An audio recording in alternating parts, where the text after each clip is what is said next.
conferencias con dos profesoras de lujo para nosotros. La primera persona es María José Betancor Gómez. María José sufrió un accidente hace pocos días y le es imposible estar aquí. Sin embargo, ha hecho un esfuerzo extraordinario por grabar su conferencia. La vamos a ver a ella hablando y vamos a ver también el trabajo que nos ha enviado. Entonces será lo primero que hagamos. No será posible luego con ella tener un debate. María José Betancor Gómez es profesora titular de Historia de la Medicina de la Universidad de Las Palmas de Gran Canaria. Es una persona ya con amplia experiencia y formación en esta área, seguramente de las pocas personas que en Canarias son especialistas en esta área, en esta materia, ¿no? En su día estudió en su tesis doctoral la política sanitaria municipal en Las Palmas de Gran Canaria en la época isabelina, que fue su tesis, dirigida por el doctor Marcet, un conocido catedrático de Historia de la Medicina en la Universidad de Murcia, y luego también ha publicado trabajos numerosos, tanto de Historia de la Medicina en Canarias como de otros temas que exceden el ámbito insular, ¿no? Yo destacaría uno de los trabajos publicados por esta entidad, que es el de Epidemias y pleito insular, donde hay una relación muy estrecha entre este fenómeno y el conocido pleito institucional que se da en Canarias. También hay trabajos dedicados a las diferentes conferencias que hay en torno a la realidad de los distintos encuentros internacionales de sanidad a finales del siglo XIX y antes de la Primera Guerra Mundial. En fin, tiene un conjunto numeroso de publicaciones. Destacaría también que es una experta en la obra del doctor Chini Naranjo. Ha hecho trabajos encomiables sobre el particular. Tiene una formación especializada de su área hecha en Londres y por tanto creo que es una persona idónea para hacer la reflexión que nos va a hacer sobre el recorrido de las epidemias canarias en el siglo XIX y las vertientes institucionales y políticas que tienen las mismas. En primer lugar, quiero dar las gracias a el Cabildo y con ello a la Casa Museo León y Castillo. Además, quiero insistir el valor que tiene que por la iniciativa de José Miguel Pérez estas jornadas se mantengan incluso en una situación de COVID. Respecto a José Miguel Pérez, además de ser compañero y amigo desde hace mucho tiempo, le tengo que dar las gracias y reconocer que su importante obra, la situación política y social de las Canarias Orientales en el periodo isabelino, fue la primera cuestión que leí sobre historia de Canarias en estos años, y para mí fue fundamental, junto con sus consejos y aclaración de dudas, para una médico que creía y estaba convencida que historiar las epidemias exigía tener algo de idea de lo que estaba ocurriendo en las islas, tanto desde el punto de vista político como social, en esos años. Por tanto, José Miguel, gracias de nuevo. Por otro lado, es la primera vez que me graban para una conferencia y para otras cosas. He dado clase en streaming, pero nunca me han grabado para una conferencia. El hecho de no tener delante a personas, sino tener a una maquinita, me ha hecho ponerme muy nerviosa, ponerme muy rígida, que ha hecho que en ocasiones se me haya ido el baifo y tenga algún error que en el contexto de lo que voy diciendo espero que los que me tengan que escuchar sean capaces de disculparlo.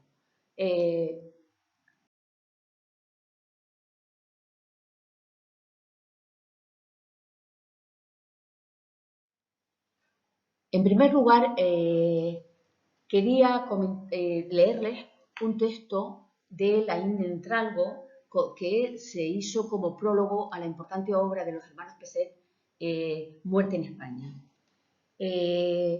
Laín comentó en este momento: he aquí el fenómeno de la enfermedad epidémica. Por un lado, no hay duda, un hecho médico: la realidad de que muchos hombres se enferman por contagio. Mueren con mayor o menor frecuencia. y requieren, en todo caso, el auxilio técnico del galeno. Por otra parte, con idéntica claridad, un evento social, algo que perturba la normal convivencia de un grupo humano, acarrea desórdenes económicos y pone de manifiesto la diversa condición vital y moral de los subgrupos, clases, estamentos, comunidades, que integran la población afecta por el morbo. Por un tercer costado, en fin, una situación que obliga a adoptar tales o cuales disposiciones jurídicas y que hasta determina muy insospechadamente a veces ciertas resoluciones de carácter político.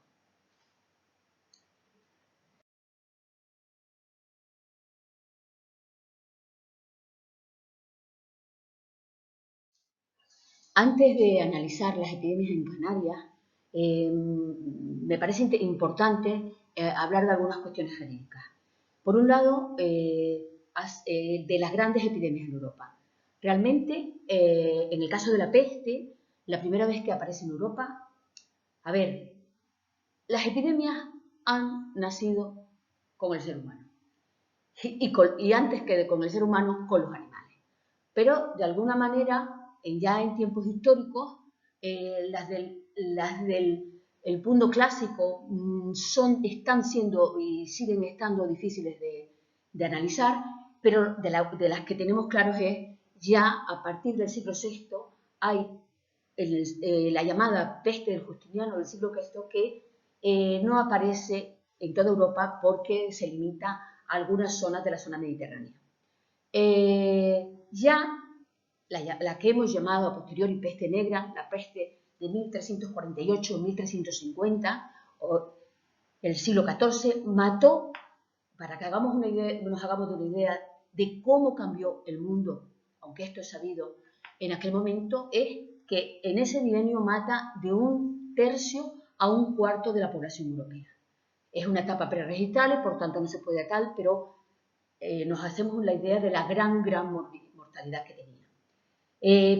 Pervive en el continente hasta la segunda mitad del XVII, pero hay una excepción que es Marsella, cuando ya no se esperaba, cuando ya Europa pensaba que la peste había desaparecido, en el bienio 1720-1722 y mata más de la mitad de la población de Marsella del momento. En el siglo XVIII también, discúlpeme, en el siglo XVIII en toda Europa empieza a ser importantes epidemias de viruela. La viruela no ha tenido en ningún momento la mortalidad, por lo menos en tipo histórico, que tuvo la peste, y se sabe que en Europa está por lo menos desde la Edad Media. Sin embargo, las epidemias que llegan en el 18 originan una mayor morbimortalidad.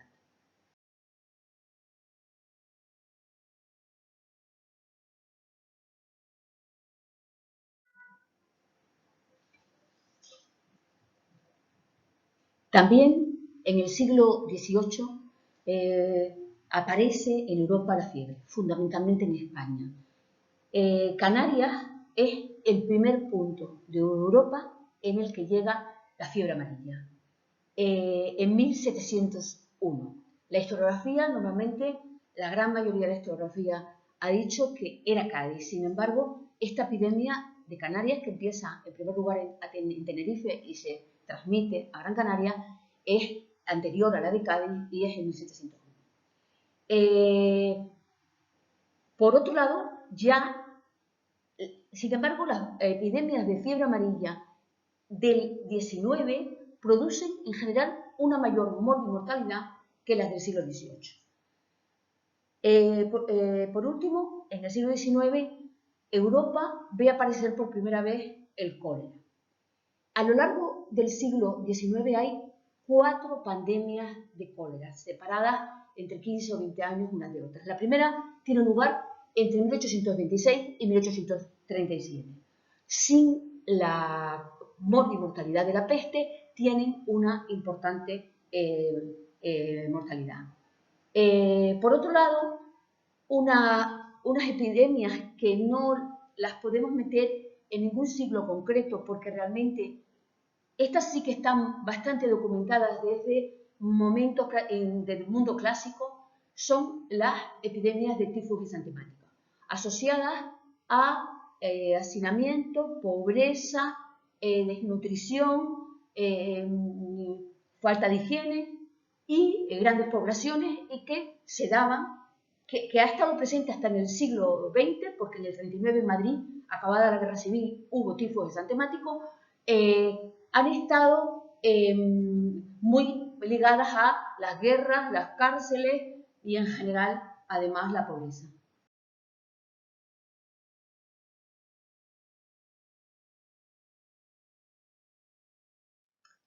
Las epidemias y la ocultación. Sus causas múltiples. Y además, en práctica, y existe esta ocultación en prácticamente todas las epidemias. Motivos, bueno, en primer lugar vamos a comentar intereses económicos y políticos, que son fáciles de entender y los estamos viendo en este momento. Les voy a leer un pequeño párrafo de Iglesias Rodríguez que lo que nos dice se repite en Las Palmas, en mi opinión, en el periodo isabelino. En palabras de Iglesias Rodríguez, junto a un prurito antialarmista hay que reconocer la existencia de intereses económicos, no perdiendo de vista, en todo caso, que las regidurías estaban monopolizadas por los elementos adinerados de la ciudad. Y este patriciado urbano tenía comprometidos estrechos intereses con la actividad mercantil o con actividades con ellas relacionadas. Bueno, lo veremos en el periodo isabelino en Canarias, concretamente en Las Palmas, y lo estamos viendo en la propia epidemia de COVID.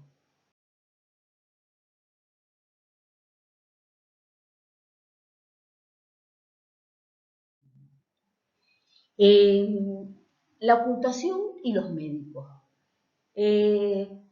Para evitar todo un rechazo social, político, que muchas veces implicaba el diagnóstico de una epidemia y por lo tanto de una epidemia contagiosa y por lo tanto la incomunicación, muchas veces, en muchas ocasiones, médicos de toda Europa hablaban de teorías como los estados de ánimo, como el pecado, como etiología de la propia epidemia. Sin llegar a estos extremos, durante todo el 19 se mantiene que la teoría y médicos que se asocian al llamado contagionismo y anticontagionismo. El anticontagionismo planteaba que lo que había era una infección y por tanto las medidas eran solamente higiénicas.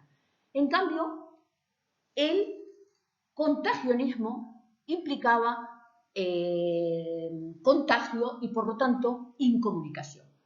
Esto llegó a extremos que en Alemania, concretamente en Hamburgo, que hubo una epidemia enorme a final del siglo XIX, cuando ya Koch había descubierto el Vibrio colérico, todavía en Hamburgo mantenían que el cólera no era contagioso. Tuvieron que pasar la epidemia y ver los grandes, el desastre y la gran mortalidad que ocasionó para que empezaran la comunidad internacional, y en este caso Alemania, a aceptar el contagio del cólera.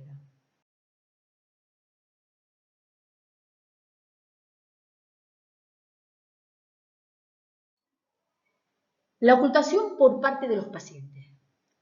Ese conflicto entre profanos y expertos que ha habido siempre y que lo tenemos hoy, en ocasiones era lógico, porque ante enfermedades nuevas se tarda mucho tiempo en saber cuál es la forma más correcta de tratar la enfermedad. Pero sobre todo porque los médicos y la medicina en definitiva depende de otras parcelas de la ciencia, como son la óptica incluso. Es decir, hasta que no teníamos microscopios suficientemente buenos, era imposible ver una bacteria. Es decir, luego llega gente que interpreta bien cómo funciona eso, cómo se reproducen, pero tiene que haber unos microscopios buenos. Más allá, los virus todavía estamos en que hasta la década del 2030, no se ven, con los microscopios electrónicos, los anteriores eran los ópticos, no se ven los virus. Pero de ahí a que tengamos tratamientos eficaces, como sabemos, la generalidad de los antibióticos son después de la Segunda Guerra Mundial, para las enfermedades, entre ellas las epidemias de causa bacteriana. Pero los virus es una tarea pendiente. Hay antivirales que controlan, que hacen que determinadas enfermedades, el SIDA, por ejemplo, se conviertan crónicas, pero curar es que nos podamos olvidar de una enfermedad. Y eso con el tema de los virus no existe. Entonces, todo eso, en épocas que esto era difícil de entender, la población le quedaba dudas de decir, bueno, es que la gente que ha acudido al médico no parece que tenga una evolución de la enfermedad muy distinta, con lo cual, en ocasiones, muchas veces, hasta estadios terminales de la enfermedad, no se acudía al médico. Por otro lado, ocultación, porque el confinamiento implicaba rechazo importante y, por tanto, el propio paciente sabía que lo iban a confinar en el caso de estar y también en ocasiones, un ejemplo, aquí en la epidemia amarilla de Las Palmas de 1862-63, se decidió con buen criterio trasladar lejos a afectados de fiebre amarilla, y con lo cual implicaba un abandono de su propio hogar.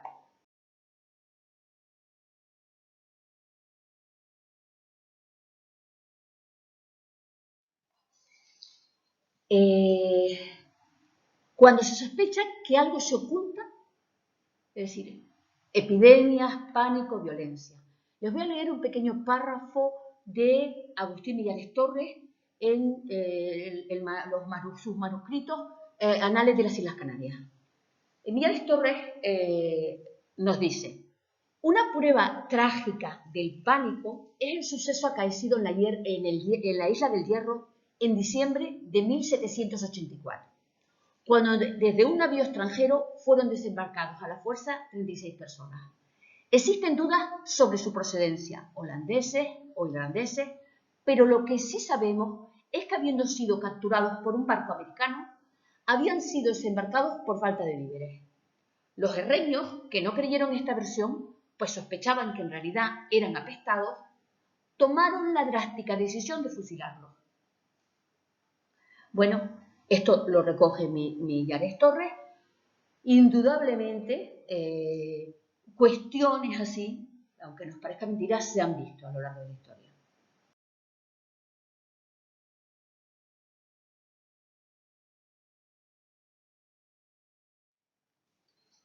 En Canarias, las epidemias siguen el patrón epidemiológico europeo.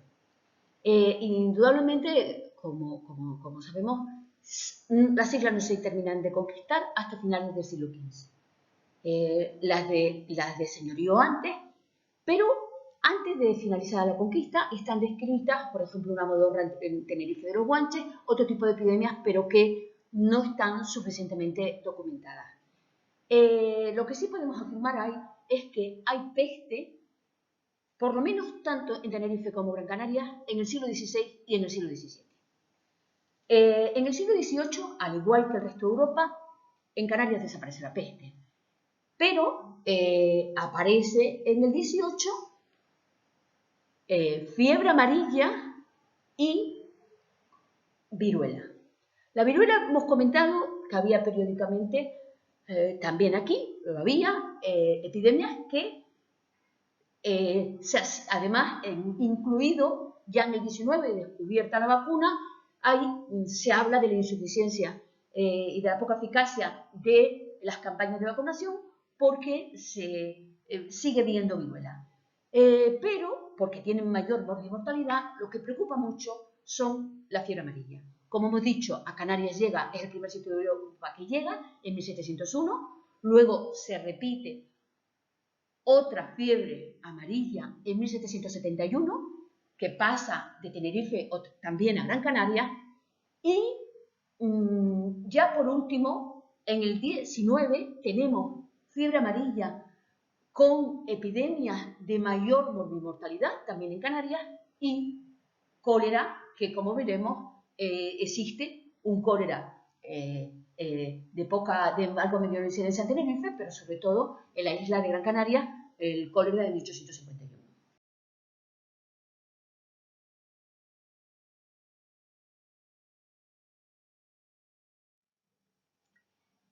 La fiebre amarilla de 1810 en Santa Cruz.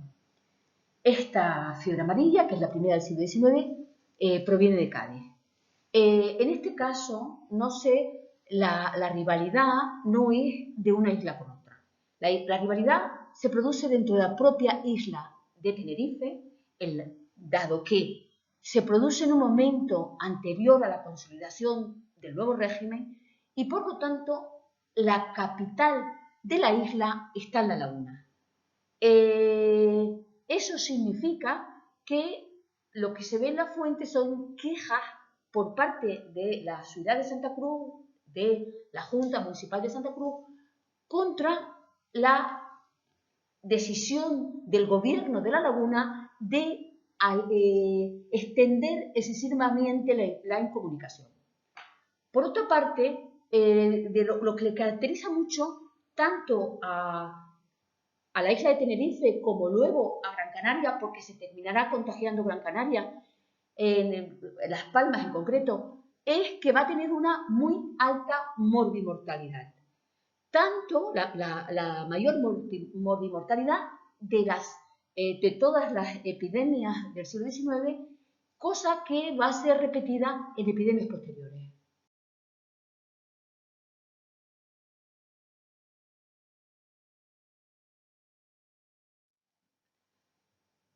La fiebre amarilla de 1810 de Tenerife termina llegando a Las Palmas. El reconocimiento oficial de esta epidemia por parte de la Junta de Sanidad de Las Palmas se vio dificultada por una fuerte oposición de todos los sectores sociales.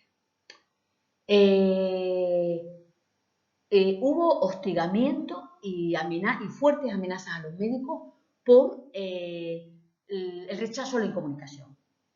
Es realmente la fiebre amarilla del 19 con mayor morbimortalidad, como decíamos, respecto a la misma de Tenerife.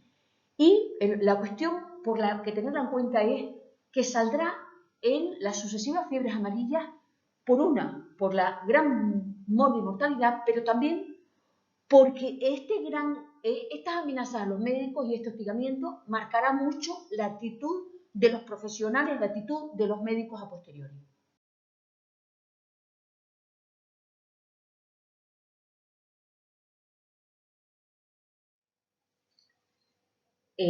Algunas notas sobre la política en las islas a partir de 1833. Con el decreto de Javier de Burgos de 1833, tras una pugna entre Tenerife y Gran Canaria, la capitalidad del archipiélago se decide que sea Santa Cruz. Esto, Las Palmas lo acepta mal y va a influir mucho en la vida política y de otros muchos aspectos del archipiélago, concretamente entre las dos islas, entre las dos ciudades. Pero de cara a las epidemias, esto le va a dar ventajas a Santa Cruz porque Santa Cruz, cuando lo considera, puede comunicar Las Palmas, cosa que no puede hacer Las Palmas cuando considera que corre riesgo porque en Santa Cruz hay una epidemia. Como hemos visto, si las epidemias se exacerban, si las situaciones, el pleito insular que estaba latente en situación de epidemia de alguna manera intensifica ese pleito insular.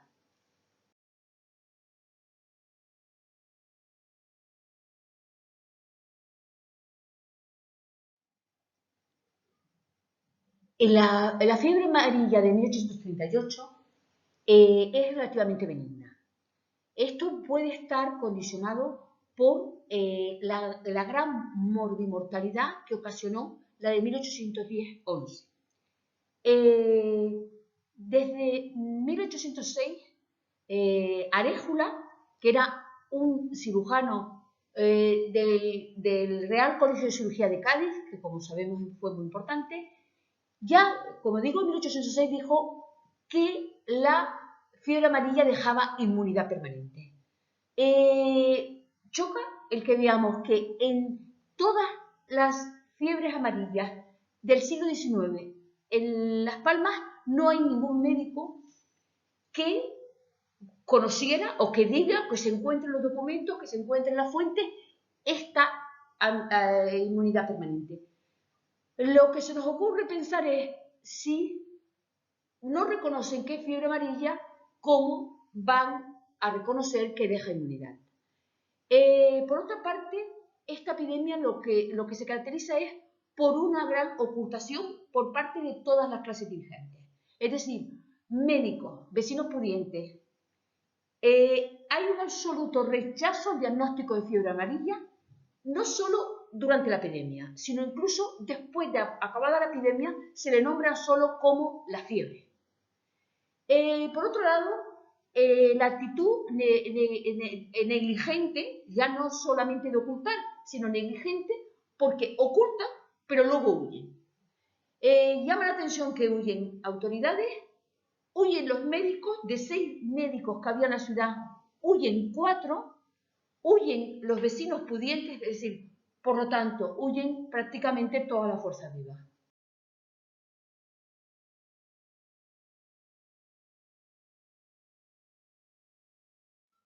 La fiebre amarilla de 1838 en Las Palmas y el pleito insular. Por una parte, es correcta, es la temprana reacción que tuvo Tenerife para incomunicar Las Palmas. Sin embargo, veremos en las dos epidemias posteriores de fiebre amarilla en las que la primera afectada es Tenerife, que esa reacción no es tan temprana. Y por otro lado, aún terminada la epidemia, existe por parte de Tenerife un desinterés claro en levantar la incomunicación. No solo no la adelantan, sino que dicen que antes tienen que venir 2 médicos a estudiar la enfermedad. Y para que vengan, le exigen a Las Palmas que los gastos de venir esos 2 médicos lo ponga por adelantado. La posterior venida a Gran Canaria con los médicos termina viniendo el jefe político. Y esta llegada del jefe político a Las Palmas tiene que ver más con la sublevación que se produce que con realmente ayudar a la epidemia.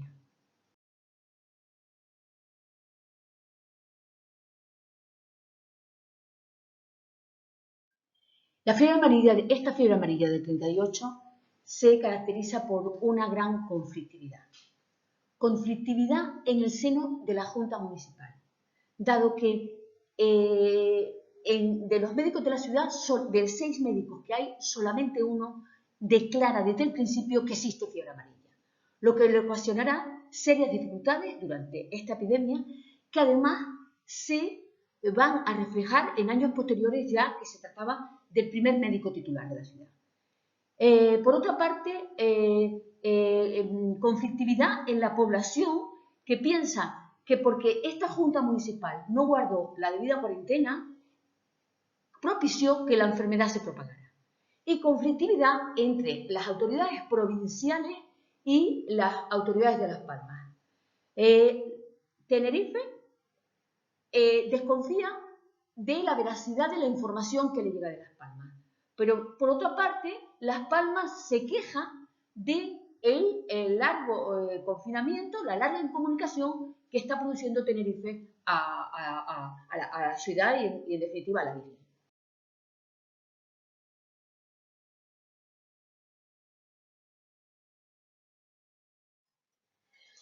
Por otro lado, esta conflictividad se da, vamos a analizarla en grupos sociales también. Las clases menesterosas, abandonadas a su suerte, ya que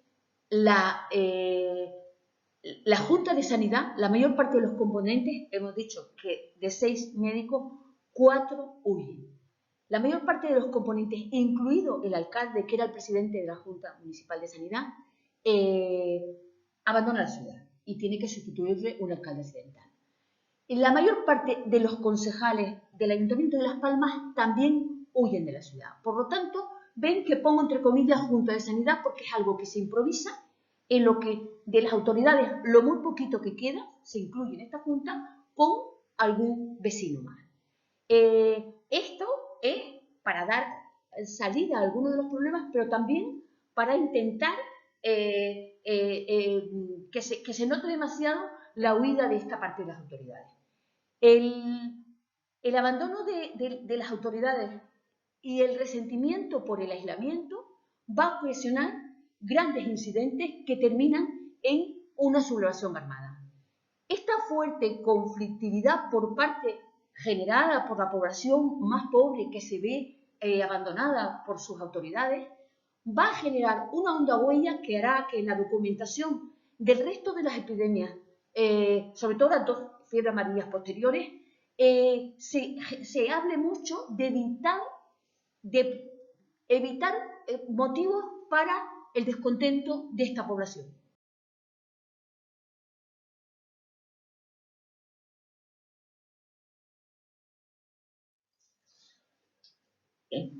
Esta gran conflictividad que hemos comentado llega a originar que el jefe superior político acuda a Gran Canaria, acompañado de 2 médicos que emiten un dictamen. Lo curioso es que se pone una incomunicación larguísima, pero cuando emiten este dictamen dudan, prácticamente niegan que haya existido fiebre amarilla. Dicen que es un mal muy frecuente, pero que muy frecuente en Canarias, pero que diferencian de la fiebre amarilla.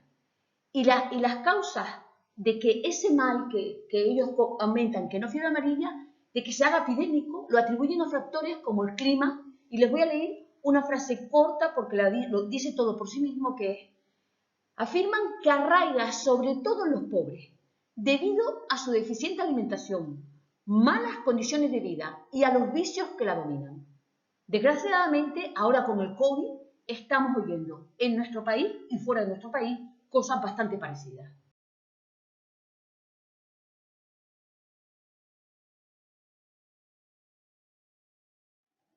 La epidemia de fiebre amarilla de 1846-47 llega a Las Palmas procedente de Tenerife.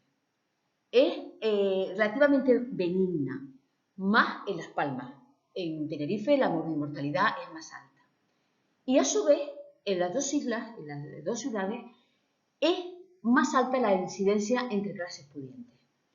En el caso de Tenerife, esta alta incidencia entre las clases pudientes puede deberse a varias cuestiones. Una, quizás, el que al ser la capitalidad provincial hay más población foránea, funcionarios, etcétera, que implica todo. Pero también hay mayor población extranjera por la mayor existencia de consulados en la isla. Por otra parte, sin embargo, también hay que tener en cuenta que la mortalidad de las clases pudientes queda mayor reflejada en las fuentes. Por lo tanto, esto también nos puede quizás distorsionar la sensación de que la mortalidad en estas clases es mayor todavía de lo que ya parece que a priori sí que lo es. También se caracteriza en Tenerife esta epidemia por la ocultación de su existencia por parte de autoridades y médicos, lo cual va a provocar importantes protestas en Las Palmas. Las Palmas protesta, entre otras cosas, porque la información sobre esta epidemia le llega desde un periódico de Cádiz. Esto origina que Las Palmas eleve una queja a la Junta Suprema de Sanidad por esta cuestión, Lo que es curioso es que la respuesta de esta Junta Suprema con sede en Madrid, la respuesta esa no llega a Las Palmas hasta después de concluida la epidemia.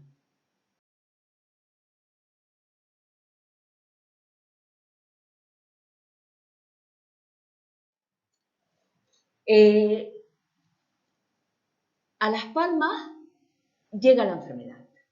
Y cuando llega la enfermedad a Las Palmas, hemos podido comprobar que se utiliza el silencio deliberado como forma de ocultación. ¿Por qué? Habíamos comentado que hubo un incendio en Las Palmas en 1842. Por lo tanto, en esta epidemia podemos contar con una fuente importantísima que es las actas municipales. En estas actas, en el primer brote, se producen reuniones del ayuntamiento, pero no se nombra para nada la enfermedad. En el segundo brote, en mes y medio, resulta chocante que el ayuntamiento se reúne solo 4 veces. Y de ellas, solamente en una, se hace una alusión súper indirecta de las condiciones especiales que tiene esta ciudad, sin especificar más. Como vemos, es una forma clara de ocultamiento. Es decir, no sé qué es prácticamente no nombrarla. Choca, pero sí que hay importantes quejas en estas actas sobre la incomunicación a la que está sometiendo Tenerife a Las Palmas. Además, se reclama, por lo tanto, información de la enfermedad en Tenerife, pero como vemos, cuando la enfermedad ha llegado a Las Palmas, la ocultan. Pero también las autoridades provinciales ocultan la enfermedad que se está produciendo en Santa Cruz.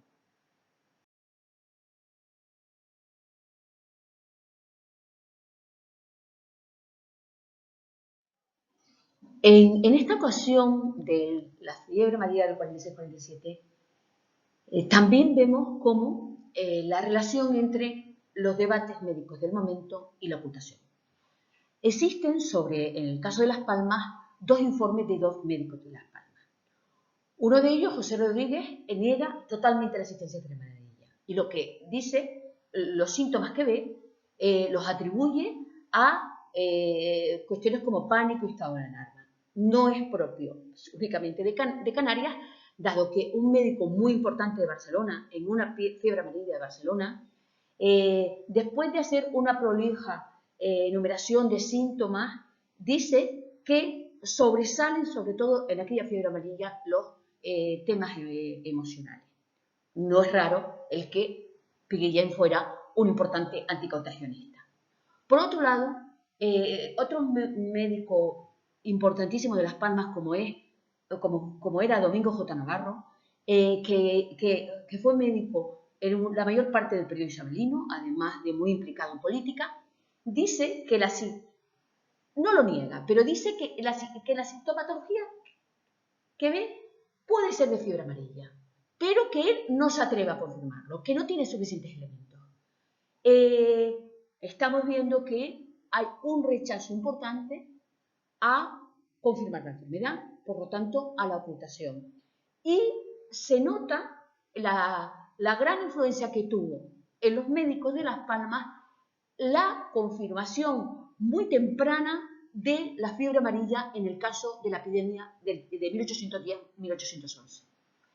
Respecto a Tenerife, sus médicos no solo niegan, sino que en el boletín oficial de la provincia llegan a escribir que la enfermedad que ha pasado, la fiebre amarilla que ha pasado, se trataba de una gastroenteritis.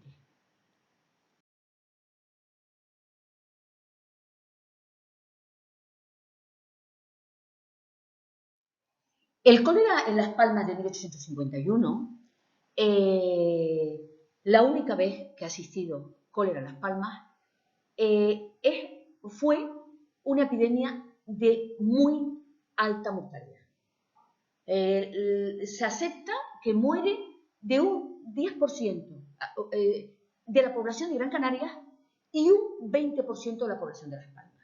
Estas cifras, si las comparamos con otras cóleras en el resto de España o incluso en el resto de Europa, son altísimas y se consideran de crisis catastrófica de mortalidad.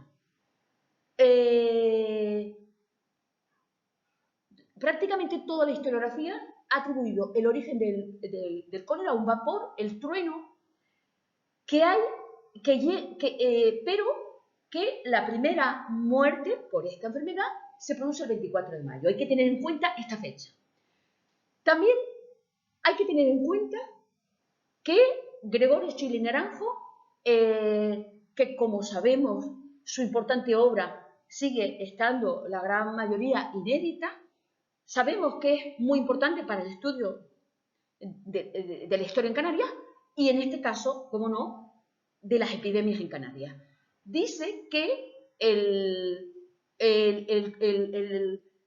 trueno llega a Las Palmas a finales de abril. Por lo tanto, estas dos fechas son importantes para tener en cuenta lo que va a venir a posteriori.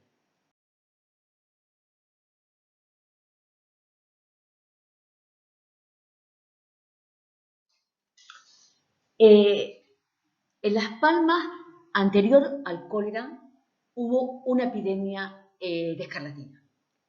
El cólera, tanto las autoridades de Gran Canaria como prácticamente toda la historiografía actual atribuyen su transmisión a unos bultos de ropa sucia que se trajeron desde La Habana en el trueno. Si, como habíamos visto antes, el trueno llega a Las Palmas a finales de abril, es muy difícil que la primera muerte fuera el 25 de mayo. Por un lado, porque el vibrión colérico vive fuera del cuerpo humano menos de 5 días. Por lo tanto, es cierto que este concepto no se sabía en los momentos que tiene aquí lugar el cólera, pero lo que sí parece evidente es que hubo ocultación, porque tuvo que haber afectados anteriores. Y por otro lado, además de esto, el cólera tiene un periodo de incubación muy corto, con lo cual o no fue el trueno o hubo sus afectados anteriores en el propio barco.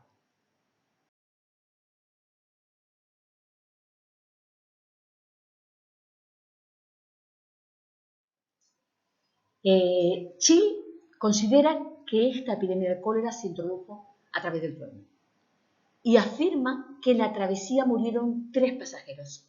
Sin embargo, no lo relaciona, estas muertes no las relaciona con el cólera. Nosotros opinamos que si se acepta que la enfermedad la introdujo el trueno y con la información de esas 3 muertes en la travesía, es bastante pertinente pensar que el barco venía epidemiado y que por lo tanto hubo un ocultamiento intencionado. Es posible que algunas de las muertes atribuidas a la escarlatina realmente fueran muertes por cólera. Sin embargo, a pesar de este ocultamiento intencionado de la enfermedad, hay que poner en valor la gran labor asistencial de los médicos. Por un lado, ningún médico huye de la ciudad, lo cual es importante comparado a situaciones anteriores. Y por otra parte, de 5 médicos que hay, 4 enferman y 2 mueren.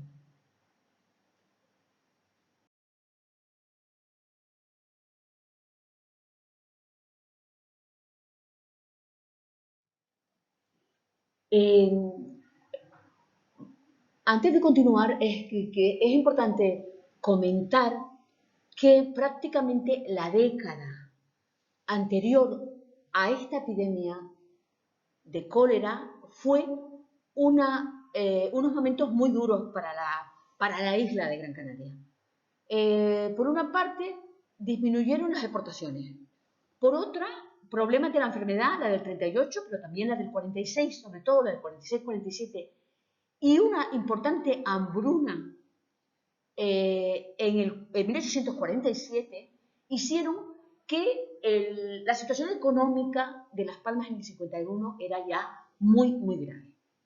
Esto contribuye a que con una epidemia con tan alta morbimortalidad, en la que Las Palmas hemos dicho que muere el 20% de la ciudad, a pesar de la asistencia sanitaria correcta de los médicos, la realidad es que no había posibilidad de atenderles correctamente, morían en las calles y terminaba por haber incluso problemas de logística para poderles dar sepultura. Ante una situación tan dramática de la isla, porque afecta a toda la isla, parece que Agaete es el único pueblo que se salva de la epidemia, la actitud de Tenerife considera Las Palmas que tiene motivos suficientes para tener un gran enfado. Por un lado, Tenerife hemos dicho que alarmada por un retraso en la declaración de la enfermedad por parte de Las Palmas, pero la cuestión es que se llega a decir en Tenerife que la epidemia se intenta propagar a Tenerife. Por otro lado, en Las Palmas, debido a que una vez finalizada la epidemia, Tenerife impone una incomunicación de meses, de varios meses, en Las Palmas se dice que la realidad de esa incomunicación es la intención de ahogar económicamente a la isla de Gran Canaria. Es verdad que el propósito inicial del gobernador en cuanto a prevenir la diseminación en el archipiélago y por tanto también en Tenerife es absolutamente correcta. Lo que no parece tan correcta es que durante la epidemia, ante una situación tan dramática, Las Palmas prácticamente no, la isla de Gran Canaria no recibe ayuda económica. Además, se intenta exigir impuestos cuando todavía la epidemia está activa. Y además, piden a la corona que no se admita el que la deuda que tiene Gran Canaria se condone o se aplace. Es decir, hay una situación tan gorda de malestar que hará que esta polémica creada por el Cólera de 1851 durará durante muchas décadas a posteriori.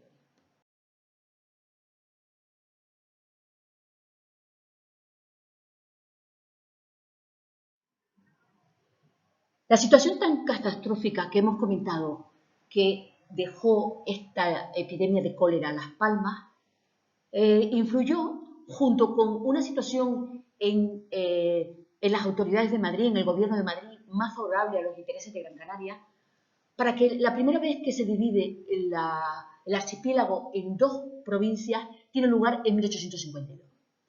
Esta división provincial va a durar escasamente 2 años.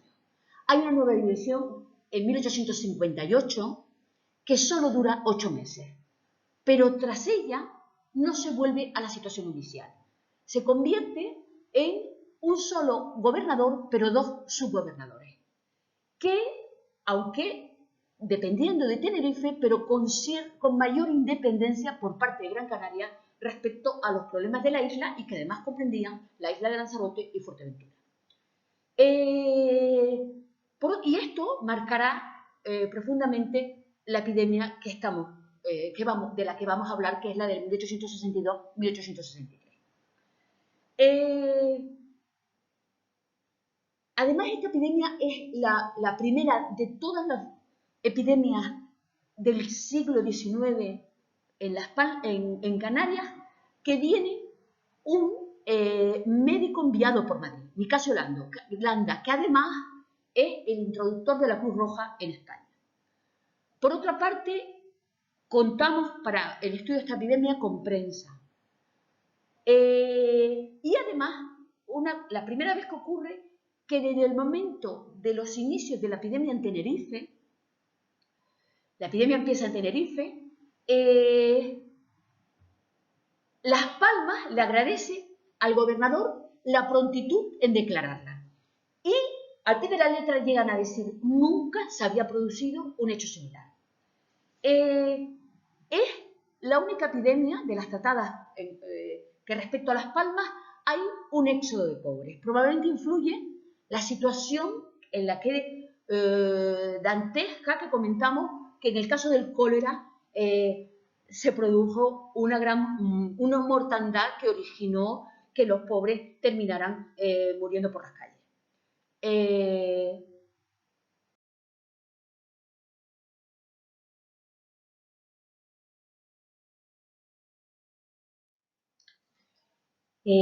Ya hemos comentado que esta epidemia es la primera que desde el principio Santa Cruz admite que hay una enfermedad y que es fiebre amarilla. Sin embargo, apreciamos formas de ocultamiento o por lo menos de minimización de la enfermedad. Las Palmas le llega la información de esta epidemia el 9 de noviembre del 62. Y a raíz de eso se toman medidas de prevención higiénica. Sin embargo, en las actas no vuelven a nombrar, en las actas municipales de Las Palmas no vuelven a nombrar ningún tipo de enfermedad hasta el 23 de diciembre. Por lo tanto, no se nombra durante un mes y medio. Y en ese día no se nombra la fiebre amarilla, sino al pie de la letra se dice el cruel azote de que se ve amenazada esta población. Cuando analizamos las fuentes, de nuevo, minimizan autoridades de Las Palmas, minimiza prensa, minimiza los médicos. Y una cosa que apreciamos en otras epidemias anteriores, pero de fiebre amarilla, pero más en esta, es la cierta subvaloración del número de afectados, dado que existen pacientes que no acuden, que no demandan atención médica.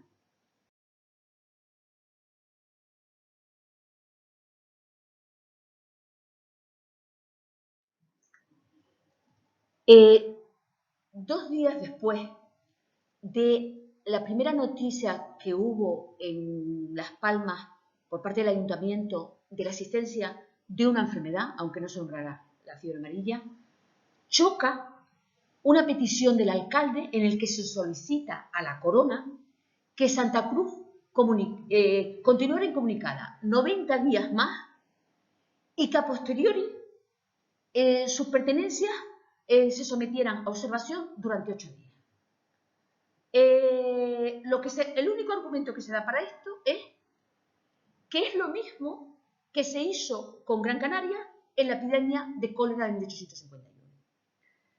Aunque no lo relacionan, es sospechoso el ver que en la misma sesión un concejal dice que en Tenerife, en la península, los de Tenerife propagaban, e incluido lo propagaban en el extranjero, que Las Palmas estaba invadida por cólera.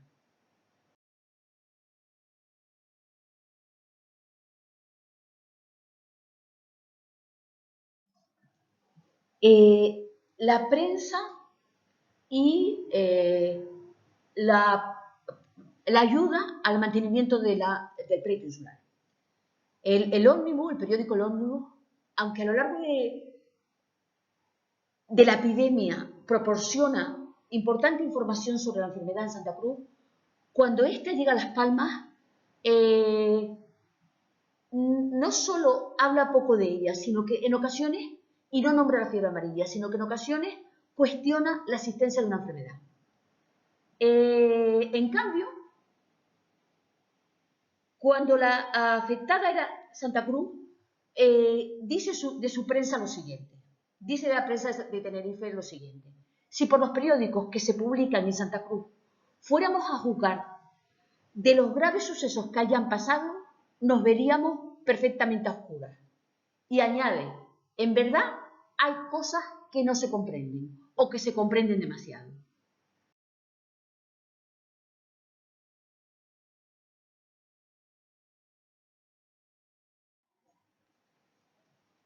Durante esta epidemia, las relaciones entre Tenerife y Gran Canaria oscilan entre la armonía y cierto grado de hostilidad. Pero realmente el recrudecimiento del pleito insular va a venir una vez finalizada la epidemia. En abril del 63, por una real orden, Santa Cruz se declara limpio, puerto limpio. Ante esta noticia, pocos días después, el Ayuntamiento de Las Palmas decide pedir a la Corona el que la Santa Cruz, después de este momento, se mantenga 90 días más incomunicado y que incluso pasados estos 90 días,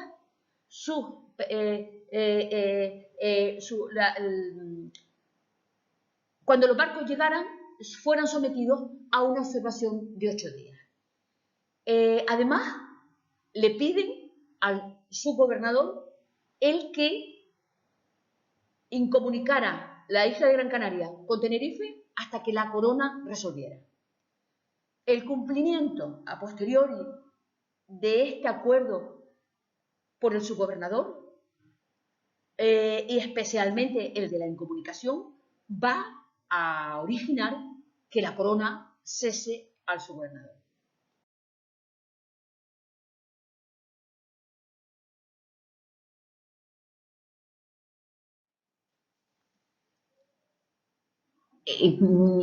Les quiero comentar algo sobre sanidad internacional porque me parece importante el que pongamos en valor que las historias locales siempre son historias globales. Desde prácticamente la peste del siglo XIV empiezan a establecerse primero treintenas, cuarentenas, necesidad de exigencia de patente limpia, creación de lazaretos, algunos intentos de determinada normativa, más que esto, a nivel internacional, pero la realidad es que esto no llega a resultados concretos hasta que en 1851 se crea la primera Conferencia Sanitaria Internacional. Desde esta al 38, que es la última, existieron 14 conferencias sanitarias internacionales. Pretendían evitar, por un lado, el que no existiera entre los estados, entre los países, medidas demasiado dispares. Y por otra parte también, el que no se utilizara políticamente las epidemias por motivos de rivalidad comercial, cosa que en muchas ocasiones no se lograba. Lo que sí es cierto es que estas 14 conferencias fueron el intento más importante de cooperación en salud hasta la creación en 1848 de la Organización Mundial de la Salud.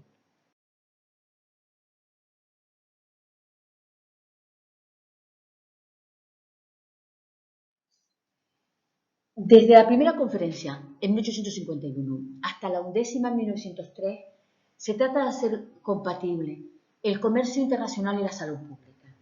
Se intentaba poner medidas cuarentenarias no demasiado estrictas en Europa y Estados Unidos y dejar esas medidas de cuarentena más drásticas para las periferias. Sin embargo, en este periodo hay una conferencia, la de 1894, en la que se atisba un punto de inflexión por la preocupación de las migraciones. De alguna manera empieza a no solamente existir rivalidad comercial, sino que preocupa las llegadas de migrantes.